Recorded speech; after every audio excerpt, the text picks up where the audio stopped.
राज्य शासन एक नवा कायदा आणू पाहत असल्याचं ट्विट जे आहे ते आता सामाजिक कार्यकर्ते आणि माहिती अधिकार कार्यकर्ते विजय कुंभार यांनी केलं आहे।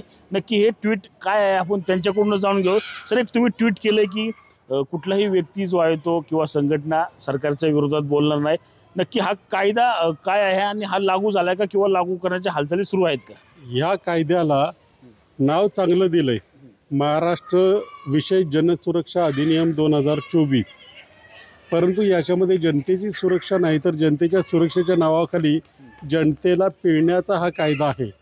1 एप्रिल 2025 याच्यावरच्या हरकती सूचना नोंदवण्याची शेवटची तारीख आहे। या कायद्यामध्ये कुणालाही स्वतंत्रपणे विचार करता येणार नाही, सरकारकडे कुठली बाजू मांडता येणार नाही। हा कायदा म्हणजे नोकरशहांनी आणि लोकप्रतिनिधींनी मालकांचा म्हणजे या देशातल्या जनतेचा हक्क हिरावून घेऊन त्यांना गुलाम बनवण्याची चालू केलेली प्रक्रिया। एवढा कायदा भयानक आहे।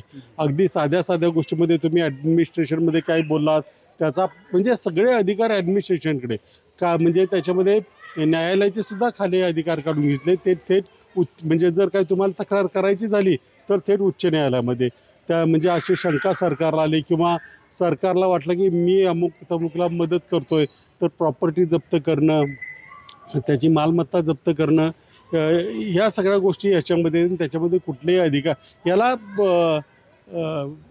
अत्यंत क्रूर असा कायदा म्हणता येईल। अशा कायद्यांचा आज सगळ्यात केवळ गैरवापर झाल्यानंतर ते परत घ्यावे लागलेत।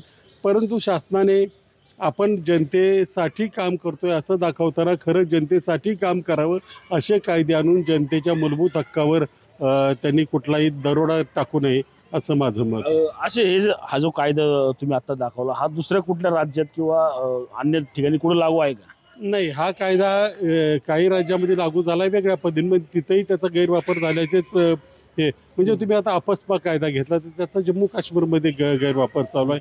असे कायदे मुळात भारतातले जे काही आंबेडकर साहेबांनी जे काही करून दिलं होतं ते कायदे एवढे प्रभावी होते की त्याच्यात आणखी काही बदल करायची गरज नव्हती।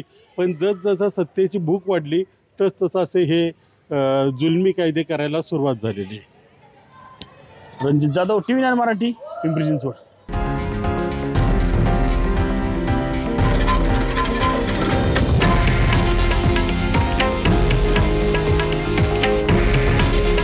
हे आहे देशातील नंबर 1 न्यूज नेटवर्क आणि आपण पाहत आहात TV9 मराठी। काळजी तुमची, हित महाराष्ट्राचं।